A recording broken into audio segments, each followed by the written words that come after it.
viewers, and welcome to the YouTube channel of Wings Ek Udan. So let's make it together. Hello everyone and welcome to Wings Ek Udan. My name is Yashodhara Singh Jumwal and welcome to my lecture series. How are you all doing? I hope you all are staying home, staying safe and you all are healthy and are preparing. ठीक है, so this is my lecture series. Continuity में चल रहा है हमारा lecture series current affair के ऊपर. तो already I think ये मेरा 15th lecture है if I'm not mistaken. But ये चल रहा है और ये चलते रहेगा. So आप लोग prepare करते रहे. So let's get with our video. Now इस वीडियो में mostly I have taken up questions which are related to your map based. Map based questions JK SSB में भी पूछे जाते हैं, बहुत कम मतलब ऐसा नहीं कि पूछ नहीं जाते, but they can ask you about certain locations which were in news. But mostly ये जो इम्पोर्टेंट है वो इम्पोर्टेंट है आपके केएस के पॉइंट ऑफ व्यू से. बट डोंट वरी, ये सबके लिए इम्पोर्टेंट है. वही क्वेश्चंस है जो मोस्टली पेपर में पूछे जाते हैं. ये इतना कोई हाई लेवल का मैप बेस्ड क्वेश्चन नहीं है, ये बहुत सिंपल लेवल के मैप बेस्ड क्वेश्चंस है. ये वो लोकेशंस है which have been in news, इसी के साथ वो चीज़ें जो न्यूज़ में भी रही हैं और बहुत बारी आपको पूछ लेते हैं कि ये वाला सी कहाँ पे है, कौन से एरियाज को बॉर्डर करता है, उस तरीके के क्वेश्चंस है. राइट, तो शुरू में आपके एमसीक्यू है, इसके ऊपर हम लोग नीचे से स्टार्ट करेंगे. वाई? क्योंकि जो स्टार्टिंग वाला है ना उसमें आपको मैप की जरूरत नहीं पड़ेगा. स्टार्टिंग के 3-4 क्वेश्चंस, नीचे के 3-4 क्वेश्चंस में आई विल रिकमेंड एवरीबडी कि आप लोग पीडीएफ डाउनलोड करें फ्रॉम डिस्क्रिप्शन बॉक्स से और पहले पॉज करके answer the questions yourself and then आप आंसर्स इसके साथ मेरे अपने आंसर्स और इसके साथ टैली करके देख लें. ठीक है, तो सबसे पहला क्वेश्चन जो क्वेश्चन नंबर 15 है, नीचे से स्टार्ट कर रहे हैं. That is PM Garib Kalyan Rozgar Yojana. I hope it is visible, let me just check. Yes, okay. So PM Garib Kalyan Rozgar योजना वाज लॉन्च्ड इन जून 2020. सबसे पहली बात तो ये 2020 में आया है तो ऑब्वियसली इंपॉर्टेंट ही है. ठीक है, क्या हो रहा है भैया? ऑलराइट, सो जून 2020 में आपका लॉन्च हुआ ये वाला रोजगार for a period of 125 days. Now इस क्वेश्चन में ही एक आपका आंसर पॉइंट टू रिमेंबर है, दैट इज कि गरीब कल्याण रोजगार योजना है, लॉन्च हुआ है 2020 में और कितने दिनों के लिए हुआ था, विद द मद्देनजर ऑफ 125 डेज. ठीक है, अब वो पूछ रहे हैं कि जब ये गरीब कल्याण रोजगार योजना जब लॉन्च हुआ था उस टाइम पे कितनी स्टेट्स में कोई ये कवरेज करता था, मतलब कितनी स्टेट्स में इसका कवरेज था. Option number 1 is it 4, option number 2 is it 5, option number 6 C is it 6 और option number 7, option number D is it 7. तो याद रखिएगा जो आपका पीएम गरीब कल्याण रोजगार योजना है जब ये लॉन्च हुआ था इट कवर्ड 6 स्टेट्स. तो कितनी स्टेट्स में लॉन्च हुआ था? 6 स्टेट्स में लॉन्च हुआ था. स्टेट्स के आप नाम याद रख लीजिए, that is Bihar, this also can be asked. Next is UP, Rajasthan, Jharkhand, Odisha और यूपी के साथ एमपी याद रखिए. ठीक है, तो कितना हो गया? बिहार, यूपी, मध्य प्रदेश 3, राजस्थान, झारखंड, ओडिशा. तो इन एरियाज में लॉन्च हुआ था आपका जो PM Garib Kalyan. I think I should write with black pen से लिखते हैं क्योंकि सफेद है ना पीछे. हाँ, सो इट इज जो आपका ये कल्याण योजना है गरीब वाला, ये कितने हुआ था? या आपके 6 स्टेट्स को कवर करता था, that is Bihar, UP, Madhya Pradesh, Rajasthan, Jharkhand and Odisha. Now the government of India has decided, उन्होंने डिसाइड किया था कि हम इसको लॉन्च करेंगे during the time of the pandemic. ये एम्पावर करता है उन सब लोगों को, एम्पावर करता है रिटर्निंग माइग्रेंट्स, मतलब वो लोग जो बेचारे कहीं काम कर रहे थे but due to the pandemic they have to return back to their places and all the rural people who were working outside, they were not working at their place, वो लोग बाहर जाके काम कर रहे थे and they had to all return back because of the pandemic. उन सबको एड प्रोवाइड करने के लिए, उन सबको अपना रोजगार चलाने के लिए ये जो है गरीब कल्याण योजना was launched. कितनी स्टेट्स में हुआ था? 6 स्टेट्स में. ये जब ये स्टार्ट हुआ था उस टाइम पे 6 स्टेट्स में कवरेज इसने प्रोवाइड किया था. Another point to remember is कि अगर आपको पूछा जाए कि ये लॉन्च कैसे हुआ, ये वाया वीडियो कॉन्फ्रेंसिंग हुआ था। सो याद रखिएगा, via video conferencing it was launched at Bihar. तो बिहार में जो है ये लॉन्च हुआ था वाया वीडियो कॉन्फ्रेंसिंग, ठीक है। सो बिहार, यूपी, मध्य प्रदेश, राजस्थान, झारखंड, उड़ीसा, ये सारे के सारे वो एरियाज हैं, स्टेट्स है जहां पे ये जो है लॉन्च हुआ था, right. All right, let's get on to question number 14, that is national creche service. So national creche service एक सर्विस है which aims to provide what? हर एक सर्विस, हर एक स्कीम, हर एक project, it has an aim to provide something or the other. Now all we need to know is कि national creche scheme service जो है वो एम क्या करती है, क्या प्रोवाइड करने का। Option number 1, safe place for children. So it is for safe place for children of working mothers, मतलब जिनकी माएँ काम करती हैं तो अपने बच्चे कहाँ छोड़ के जाएंगी, तो बच्चों के लिए एक सेफ प्लेस प्रोवाइड करने के लिए this service works. Option number 2, is it empowering sports, की क्रेच स्कीम जो है वो स्पोर्ट्स एम्पावरमेंट करता है, बच्चों को प्रमोट करता है कि स्पोर्ट्स में जाइए, स्पोर्ट्स को एज अ मेजर सब्जेक्ट की तरह इंट्रोड्यूस करने की बात करता है, या हर एक बच्चे को अपने स्कूल टाइम में या कॉलेज टाइम में एक ना एक स्पोर्ट लेना ही लेना है, उसके बारे में बात करता है। Number 2, is it for women safety, कि ये विमेन की सेफ्टी के बारे में बात करता है। Fourth, is it childhood care and development, कि जब बच्चा छोटा होता है और if the mother is working और if the mother is not working, तो बच्चे का चाइल्ड केयर डेवलपमेंट उसके साथ रिलेट करता है। All for national creche scheme you need to remember कि it works to provide safe place for children जिनकी मदर्स आर वर्किंग। नाउ अब इसका मेन रीजन क्या हुआ, जब ये नेशनल क्रेच सर्विस स्कीम आया था, इसका मेन रीजन ये था कि बहुत बारी क्या होता है आफ्टर प्रेगनेंसी या जब मदर बनने के बाद जो लेडीज होती है they have to leave their job. Why? क्योंकि बच्चा छोटा है, बच्चे को संभालो, बच्चा कहाँ जाएगा। जॉइंट फैमिलीज में it is easier, but in nuclear families जब हस्बैंड वाइफ और सिर्फ बच्चा ही होता है तो बच्चे को यू कांट लीव द बच्चा एट होम, कोई पेट थोड़ी ना है कि खाना डाल के रख दिया तो खुद ही खा लेगा और यू कैन गो आउटसाइड। तो इसके चलते women have to leave their job. Now to promote women empowerment, to promote employment, ताकि विमेन अपना एम्प्लॉयमेंट ना छोड़े, विमेन एम्पावर ही रहे, इसके लिए द क्रेच सर्विस जो है आपको प्रोवाइड किया जाता है। So it is a safe place for children जिनकी मदर्स क्या है, जिनकी mothers are working. Done. Next question is fourth Wednesday of every, this is not month, this is month, change कर लीजिएगा इसको। So fourth Wednesday of every month is celebrated as what? सो याद रखिएगा, number 1 option is Unnati, number 2 is Aatmanirbhar day, number 3 is Pragati day और number 4 is प्रवासी day. प्रवासी day तो वी नो कि कब सेलिब्रेट किया जाता है और क्यों किया जाता है। तो याद रखिएगा जो फोर्थ वेडनेसडे है of every month is celebrated as Pragati day. Now the objective is कि एड्रेस करना जो भी एक कॉमन मैन के ग्रीवेंसेस है और simultaneously monitoring and reviewing the important programmes and projects of the government of India. ठीक है। Now it was been started अभी हाल ही में जो है इसका, I think if I am not wrong 33rd जो है इसका ये हुआ है, प्रगति डे मनाया गया है। If I am not mistaken, आप उसको कंफर्म कर लीजिएगा। वैसे आई एम श्योर, बट आप फिर भी देख लीजिएगा, 33rd ही हुआ है शायद से।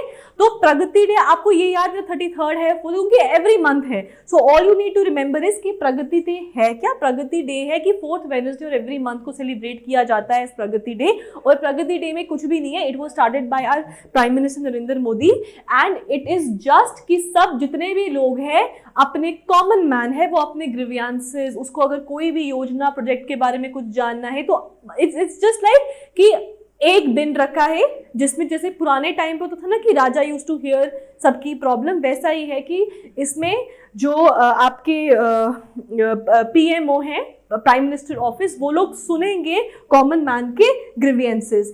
अब याद रखिएगा कि ये जो डे है ना उसमें तीन टेक्नोलॉजीज तो नहीं, 3 फीचर्स हैं जो यूज किया जाता है। ठीक है, क्या क्या है? आपके digital data management, number 2 is the video conferencing and number 3 is the geospatial technology. तो ये याद रखिएगा 3 फीचर्स है टेक्नोलॉजीज जिसको यूज करके ये सेलिब्रेट किया जाता है। Done? All right. Next, India's first island multi-modal terminal port was inaugurated at, this is a very important question क्योंकि ये first आपका multi-modal terminal है जो 4 बनने हैं, 4 में से ये पहला है, ठीक है। नंबर 1 इज इट इलाहाबाद जहां पे ये इनॉग्रेट हुआ है, number 2 is it the Varanasi, number 3 is it Dhubri और number D is it Sadiya. तो याद रखिएगा जो इंडिया का फर्स्ट मल्टी मोडल टर्मिनल जो पोर्ट है it is inaugurated at Varanasi. ये बड़ा इंपॉर्टेंट क्वेश्चन है, वाराणसी में इसको इनॉग्रेट किया गया है। ओवर विच रिवर, अब ये नेशनल वाटरवे 1 के ऊपर है तो कौन सा रिवर होगा? ऑब्वियस सी बात है गंगा, ठीक है। तो this is over national waterway number 1, so it is on river Ganga. और ये क्या है? 4 आपके जो है मल्टी मोडल टर्मिनल्स बनने हैं इस नेशनल वाटरवे 1 के ऊपर और ये पहला वाला है जो अभी इनॉग्रेट हुआ है, right. Now this is the first of the 4 multi modal terminals which are to be constructed on national waterway 1 as a part of. Now आप याद रखिएगा ये हमारे कौन से प्रोजेक्ट का पार्ट है? इट इज पार्ट ऑफ जल मार्ग विकास प्रोजेक्ट। तो ये किसका पार्ट है? जल मार्ग विकास प्रोजेक्ट, ठीक है। अब इसको कौन एड कर रहा है? एड मतलब पैसा चाहिए भैया, वर्ल्ड बैंक। ये इंपॉर्टेंट है, पैसा जो है वो वर्ल्ड बैंक प्रोवाइड कर रहा है और ये पहला जो है मल्टी मोडल जो है 4 में से ये पहला बनके तैयार हो गया है। इसका ऑब्जेक्टिव है कि ये प्रमोट करेगा inland water as a cheap and environment friendly. आज के टाइम पे कोई भी काम शुरू नहीं होता जो इन्वायरमेंट फ्रेंडली ना हो, तो एक cheap mode of transportation provide करने के लिए, ट्रेड प्रोवाइड करने के लिए, और दूसरी चीज आपका environment friendly for transportation, for cargo. Cargo हो गया सामान लेने जाने का, तो हर एक तरीके का ये काम करेगा। अब वेरी इंपॉर्टेंटली हमने देख लिया कौन से प्रोजेक्ट का पार्ट है, कौन पैसा दे रहा है। इंपॉर्टेंट इज कि इसकी क्या बोलते हैं उसको, इंप्लीमेंटिंग एजेंसी कौन है? तो याद रखिएगा inland water authority of India. क्या नाम बताया मैंने आपको? Inland waterway authority of India. So inland waterway authority of India is what? It is the implementing agency.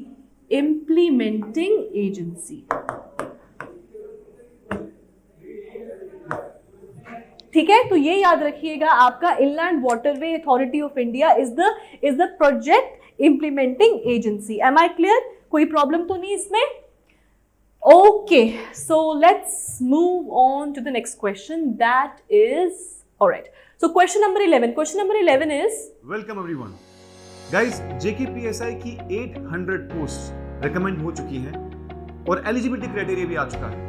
अगर आप इस पोस्ट के लिए तैयारी करना चाहते हैं तो बिना वक्त गवाए इमीडिएटली प्रिपरेशन शुरू करें और इस प्रिपरेशन में विंग से उड़ान आपके साथ है। Guys, we are launching online cum offline SI course.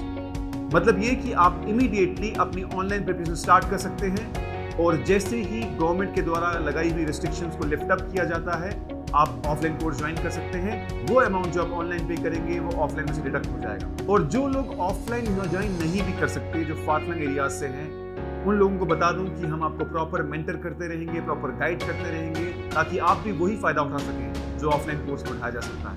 दोस्तों, विंग से उड़ान से पहले I was the founder of RS Academy, जिस पे मोर देन 50 स्टूडेंट्स की फाइनल सिलेक्शन होती है JKPSI। तो दोस्तों, इसी एक्सपीरियंस को यूटिलाइज करते हुए वी विल ट्राई कि हम ज़्यादा से ज़्यादा सिलेक्शन विंग्स एक उड़ान के प्लेटफॉर्म से JKPSI को दें। तो दोस्तों, better quality content, study material, test series के लिए डाउनलोड करें विंग्स एक उड़ान ऐप। उस ऐप में स्टोर सेक्शन में जाके आपको हमारा कोर्स एक्सेस मिल जाएगा। और अकाउंट्स के न्यूली एडेड टॉपिक्स के लिए आपको डाउनलोड करना है विंग्स एक उड़ान की ऐप। उसके स्टोर में जाइए, वहां पर आपको उसका एक्सेस मिल जाएगा। थैंक यू दोस्तों, thank you very much. Number 11 is arrange the following places from south to north. तो आपको साउथ से लेके नॉर्थ पे जाना है, मतलब नीचे से ऊपर जाना है। Number 1 are the Spratly islands, number 2 are the आपका Paracel islands, number 3 is the Java sea, number 4 is the state of Malacca. अब आप इसको इतना याद रखिएगा, अगर आपको ये आता है पेपर में पूछ के कि साउथ टू नॉर्थ इनको अरेंज करना है, तो आप याद रखिएगा सबसे नीचे स्ट्रेट ऑफ मलक्का, उसके बाद आपका आता है जावा सी, फिर आता है आपका स्पार्टले आइलैंड्स और फिर आता है आपका पैरासिल आइलैंड्स। ठीक है, सो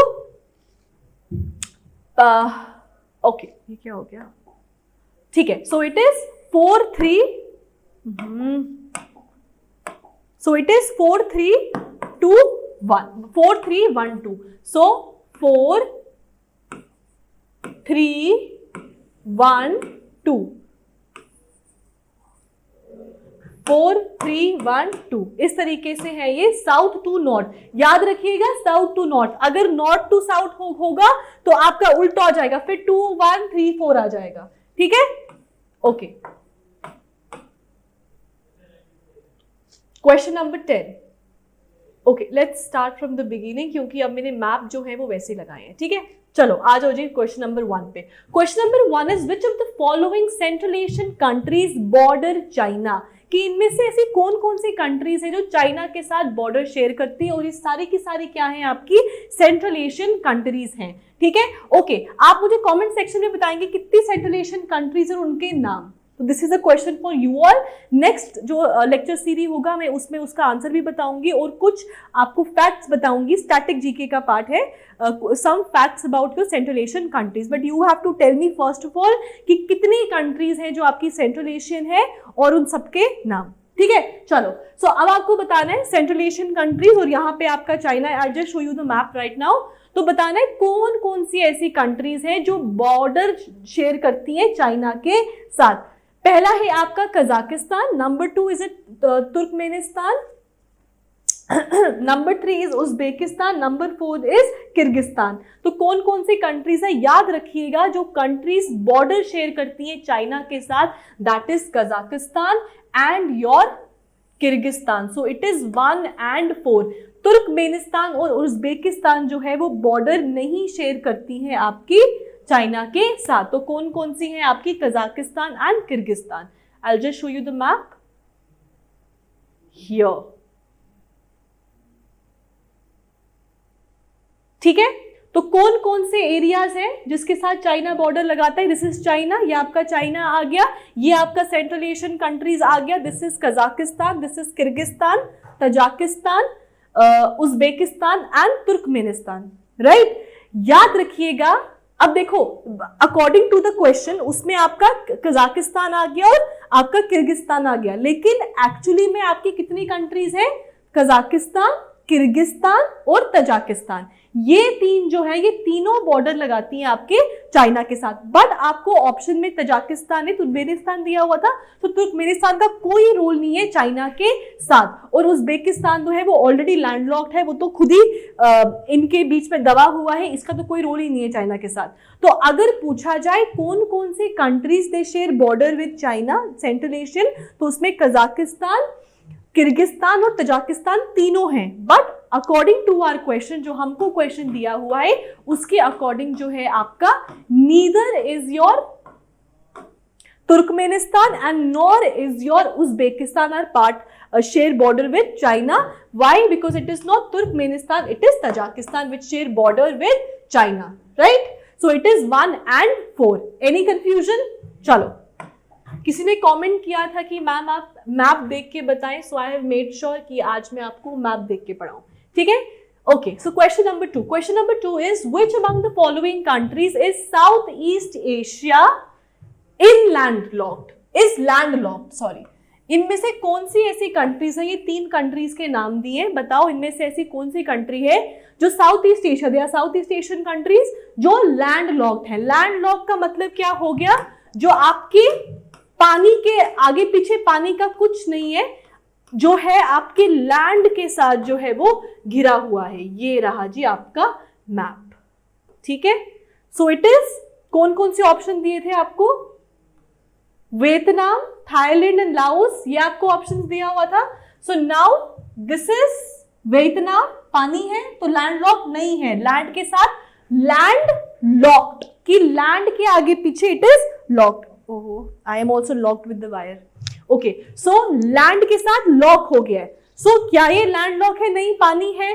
क्या थाईलैंड लैंड लॉक है? Obviously not, it still has the gulf of Thailand over here. So is Laos land lock? Of course it is in between Thailand and your Vietnam. So आप याद रखिएगा, Thailand, Laos, Vietnam, Cambodia. So इन सब में से neither is Cambodia nor is Vietnam and not your Thailand. ये सब के सब are not landlock, it is just Laos which is landlocked. सो कौन सा ऑप्शन आ गया जी इसका answer? That is Laos only. बाकी तो थाईलैंड और वही थे ना.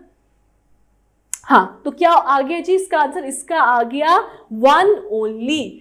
सो it is only Laos which is landlock, ना ही कंबोडिया ना ही थाईलैंड. थाईलैंड बीच देखा था हमने, गल्फ ऑफ थाईलैंड था आपका, राइट. और बिल्कुल साथ में कंबोडिया, और ऐसा आपका एक कोस्ट लाइन बनता है आपका वियतनाम के साथ, राइट. तो नहीं है. चलो, वेरी गुड.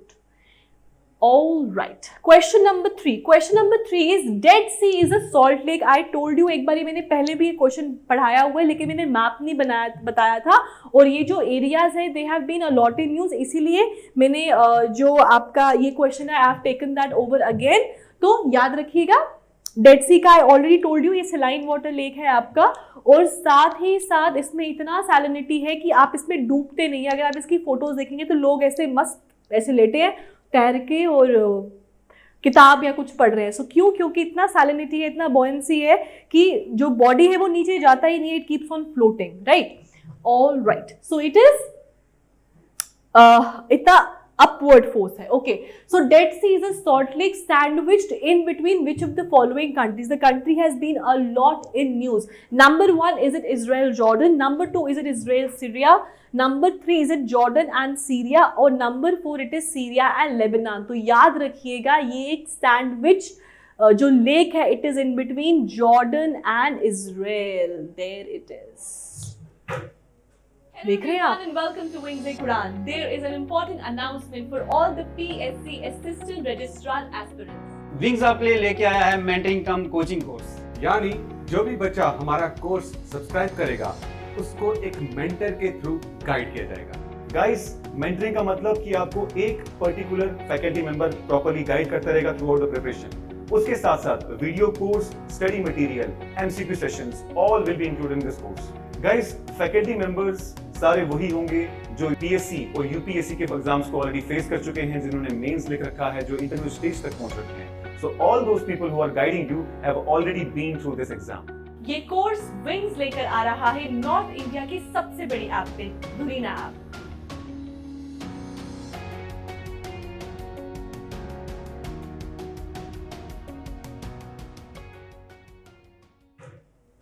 देख रहे हैं आप? ओ क्या हो गया? ओके, ये रहा आपका डेड सी, देख रहे हैं आप. और इजराइल एंड जॉर्डन, इनके बीच में ये सैंडविच्ड है. अब आप ये मत कहना कि ये वेस्ट बैंक है. वेस्ट बैंक जो है वो इजराइल का ही है, इनिशियली पैलेस्टीन, और अब छोटा सा हिस्सा रह गया है पैलेस्टीन को और बाकी इजराइल है. तो याद रखिएगा आपका. और ये Gaza strip which has been a lot in news, यहीं से ही फायरिंग हुआ था और फिर इजराइल ने आगे आपका जो है रिटेलिएट किया था. बहुत लोग मारे गए थे, सब कुछ तहस नहस हो गया था. चलो, that is not a part of our MCQ right now. तो याद रखिएगा, डेड सी जो है आपका, it is in between your Jordan and Israel. तो आपको ये क्वेश्चन पूछ सकते हैं कि डेड सी जो है किन दो कंट्रीज के बीच में आता है. ठीक है, तो ये थर्ड क्वेश्चन था हमारा. ऑल राइट, चलो next is Bhasan Char an island recently in news. So Bhasan Char एक आइलैंड है which has been recently in news, क्योंकि यहाँ पे जो है रोहिंग्याज को, जो रैंकाइन स्टेट ऑफ म्यांमार से बिलोंग करते थे, उनको यहाँ से निकाला गया. फिर इंडिया में भी बहुत आपका रिफ्यूजीज आने लगे, बांग्लादेश. नाउ उनको एक आइलैंड पे जो है लोकेट करने का बात कर रहे हैं. ठीक है, दैट इज भशनचार. नाउ भशनचार जो है, एक तो किस कंट्री के अंडर आता है, और दूसरी चीज जो क्वेश्चन है कि it is located in which of the following seas? Arabian sea, bay of Bengal, south China sea और सी ऑफ जापान. तो ये याद रखिएगा, जो आपका भशनचार है, इट इज मैंने बताया था आपको बांग्लादेश, ये आपका आ गया जी, and this is your bay of Bengal. So आप इसी रैंकाइन स्टेट से निकाले गए थे रोहिंग्यास और उनको यहाँ पे सेटल करने की बात किया जा रहा है, और एक किस में पड़ता है आपका, बे ऑफ बंगाल में। तो आप याद रखिएगा, it is which is been in news. ये मैंने पहले भी क्वेश्चन करवाया पर मैंने वो अलग तरीके से कराया था, वो मैंने कंट्री का बताया था, इस बार मैंने कौन सा एरिया है उसके बारे में। So it is bay of Bengal. Clear? Question number 5, which of the following, which of these water bodies witness sunrise at the earliest? Sun rises from the east, तो जो भी ईस्टर्न मोस्ट होगा सबसे पहले वही देखेगा, बट नेचुरल उसमें कुछ रॉकेट का साइंस नहीं है। तो इनमें से जो भी ईस्टर्न मोस्ट वाटर बॉडी है, it will experience the sunrise earliest. जैसे हमारे यहाँ पे अरुणाचल प्रदेश का जो स्टेट है, उधर सबसे पहले हमको सनराइज दिखता है। क्यों दिखता है? इसलिए नहीं क्योंकि वो हाइट पे कुछ, because it is the eastern most. तो जैसे ही निकलता है 3 साढ़े 3 बजे ही वहां पे सनराइज हो जाता है, तो हमको सबसे पहले जो सूरज की किरणें वहीं पर ही दिखती हैं। ठीक है जी? ओके, आप मुझे बताएंगे कमेंट सेक्शन में, एक तो आपका सेंट्रल एशियन आ गया, दूसरा है कि कौन सी कंट्री, स्टेट तो हमको पता है और कौन सा एरिया भी नो, आप मुझे बताएंगे कि कौन सी country witnesses the sun rise earliest. ठीक? ओके, सो इनमें से कौन सा वाटर बॉडी है जो सबसे पहले विटनेस करेगा सनराइज? सो ब्लैक सी, मेडिटेरियन, कैस्पियन, रेड सी, इनमें से कौन सा? सो जो भी ईस्टर्न मोस्ट वही करेगा। देख लेते हैं कौन सा है आपका, ये रहा। सो मेडिटेरियन था, ब्लैक सी था, दिख रहा है यार, आई होप दिख रहा हो। ठीक है, मेडिटेरियन था, ब्लैक सी था, कैस्पियन था और रेड सी। ये रहा आपका red sea. Red sea, gulf of Aden, thorn of Africa, वो हम आगे पढ़ेंगे। ठीक है, dead sea, Jordan, Israel, just told you.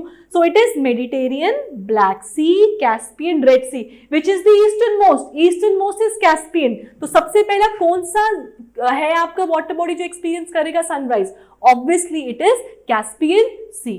Clear? चलो,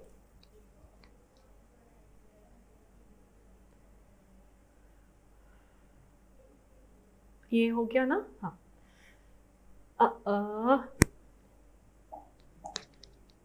कैस्पियन सी, डन। चलो, क्वेश्चन नंबर 6। चलो, इंपॉर्टेंट क्वेश्चन। ये क्वेश्चन एक पेट क्वेश्चन है, मोस्ट ऑफ द पेपर्स में ये क्वेश्चन तो पूछा जाता है। हॉर्न ऑफ अफ्रीका के बारे में, कि इनमें से ऐसी कौन सी कंट्रीज हैं जो डिपिक्ट करती हैं horn of Africa. Horn of Africa is a term used to denote the region containing which of the following? Number 1 Djibouti, number 3 Eritrea, number 3 Ethiopia, number 4 is Somalia। याद रखिएगा, हम इसको याद रखते हैं as seed. Somalia, Eritrea, Ethiopia and Djibouti. तो ये सारी की सारी कंट्रीज जो है वो डिपिक्ट करती हैं आपका हॉर्न ऑफ अफ्रीका। तो ऑब्वियस ही बात है, हॉर्न ऑफ अफ्रीका है तो अफ्रीका में ही होगा। Let's just have a look. ठीक है, just here it is, horn of Africa. ये देख रहे हैं आप, Eritrea, Djibouti, Somalia and Ethiopia. Remember, Sudan नहीं है, so it is Eritrea, Djibouti, Somalia, Ethiopia. ये है आपके हॉर्न ऑफ अफ्रीका का पार्ट। ठीक, तो इसमें से कौन से ऑप्शन आएंगे? चारों के चारों हैं। So all 4 are the part. ठीक, 1 2 3 एंड, अच्छा ये ऊपर है भैया। So 1 2 3 and 4। ठीक है, done. Question number 7, arrange the following places from north to south. Number 1, एक तो याद रखिएगा नॉर्थ टू साउथ। अब पहले वाले में साउथ टू नॉर्थ था, ये आपका नॉर्थ टू साउथ है, मतलब ऊपर से नीचे की तरफ। Number 1 Chagos island, number 2 reunion island, number 3 Maldives और नंबर 4 लक्षद्वीप। याद रखना लक्षद्वीप है। ओहो, ये क्या हो गया? लाल से करा जाए, तो याद रखिएगा आप, सबसे पहली बात तो ये सब है आपके इंडियन ओशन में। Point to remember, they all are in Indian ocean. सबसे पहले आ गया आपका लक्षद्वीप। क्या आ गया आपका? लक्षद्वीप, मतलब आपका आ गया फोर्थ। उसके बाद आ गया आपका मालदीव। सो इट इज लक्षद्वीप नंबर 1, फिर आ गया आपका मालदीव, उसके साउथ में आता है आपका चागोस, और उसके बाद आता है आपका रियूनियन। अगर आप इसका एटलस देखेंगे तो उसमें देखिएगा, ये मैप नहीं है इसमें, देखिएगा ये सबसे सदर्न मोस्ट पे है, और ये फ्रेंच मतलब फ्रांस के द्वारा ऑक्यूपाइड आइलैंड है। ठीक है, ये याद रखिएगा। तो इसका कौन सा ऑप्शन आ गया? 4 3 1 2, 4 3 1 2।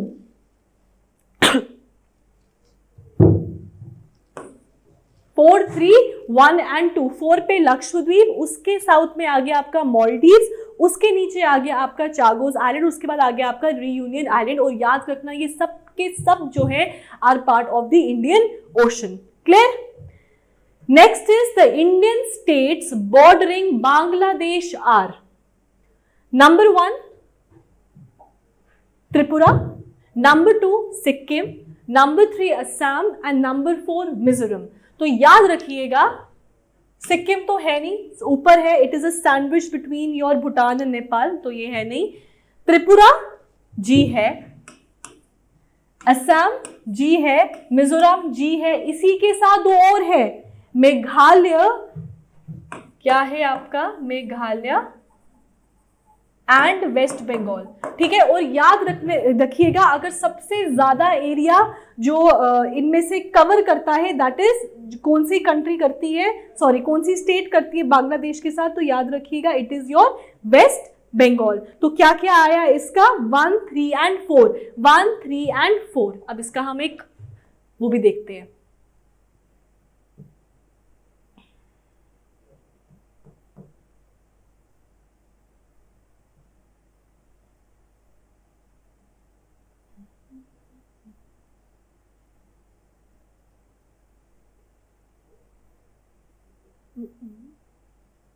It should have been here. ना, I think ये मैप नहीं बना है। चलो कोई बात नहीं, I have told you already. आप इसका गूगल पे मैप सर्च करिएगा और देख लीजिएगा। So it is Meghalaya and West Bengal, ये 2 और कंट्रीज़ हैं जो शेयर करती है बॉर्डर आपका बांग्लादेश के साथ, और इनमें से आपका जो है सिक्किम जो है बिल्कुल भी शेयर नहीं करता है। मिजोरम, ठीक है, सो मिजोरम करता है, बाकी नागालैंड तो ऊपर आ गया, वो तो नहीं करता आपका। साथ में मेघालय, क्योंकि बांग्लादेश ऊपर ही मेघालय है आपका, यहाँ पे त्रिपुरा है आपका, असम का बॉर्डर ऊपर से शेयर करता है, और वेस्ट बंगाल का तो पूरा साइड से शेयर करता है। ठीक है, चलो क्वेश्चन नंबर 9। द प्लेस स्वाभिमान अंचल recently seen in news is located in which of the following state? Number 1 Kerala, number 2 Odisha, number 3 Tamil Nadu और number 4 West Bengal। याद रखिएगा it is Odisha। Very important question। क्यों? क्योंकि पहली बारी इस एरिया में आफ्टर इंडिपेंडेंस जो है बस सर्विस को स्टार्ट किया गया है। तो याद रखिएगा इट इज इन ओडिशा। और ये कब हुआ है? आई थिंक 2018 की बात है, जब आपका गुरुप्रिया जो है ब्रिज बना था, उसी रिवर के ऊपर है। और अगर वो रिवर किसकी ट्रिब्यूटरी हम बात करें तो इट इज गोदावरी की ट्रिब्यूटरी। ठीक है, तो उस ब्रिज के बनने के बाद फर्स्ट टाइम जो है यहाँ पे बस सर्विस स्टार्ट हुई है। और कौन सी स्टेट की बात है? आपके ओडिशा की बात है। और यहाँ पे हाई अमाउंट ऑफ इंसर्जेंसी जो है वो चलता रहता है। Next is the water bodies bordering Turkey are. कौन कौन सी ऐसी वाटर बॉडीज हैं जो टर्की को बॉर्डर करती है? Number 1 Mediterranean, number 2 is Aegean sea, number 3 is black sea और number 4 is the Caspian sea. याद रखिएगा कैस्पियन सी बहुत दूर पड़ता है। बहुत दूर कहने का मतलब हो गया कि दूर पड़ता है। ठीक है, मैं भी आपको मैप दिखाते, मैप था नीचे, चलो मैप देखा जाए, आपका लास्ट होगा। चलो सो देख रहे हैं आप, यहां पड़ता है आपका, दूर है बहुत, तो कैस्पियन का तो कोई रोल नहीं है। ब्लैक सी है, ये देख रही हैं आप, ये वाला area, this is the Aegean sea and this is the Mediterranean. याद रखिएगा जो एजियन सी है आपका, it is a expanded arm of Mediterranean only. So Mediterranean border कर रहा है, ऑब्वियसली कर रहा है, ये भी कर रहा है, और ब्लैक सी भी कर रहा है। कैस्पियन तो बहुत दूर पड़ता है। तो याद रखिएगा अगर हम टर्की की बात करें तो कौन कौन से इसको बॉर्डर करते हैं? बॉर्डर करते हैं आपके कैस्पियन को छोड़ के बाकी तीनों जो हैं वो टर्की को बॉर्डर करते हैं। तो क्या आंसर आ जाएगा इसका? 1, 2 and 3। 1, 2 ये 1, 2 and 3। So option number C is correct. ये वाला हमने ऑलरेडी कर लिया। So this were your 15 MCQs, mostly were map based. So thank you guys, I hope आपको समझ आया हो। और जो आपको 2 क्वेश्चंस दिए मैंने for homework, please do them और आप कमेंट करें उसको, and I will reply to you guys, and I'll see you back soon with the new MCQ session. Thank you and have a nice day.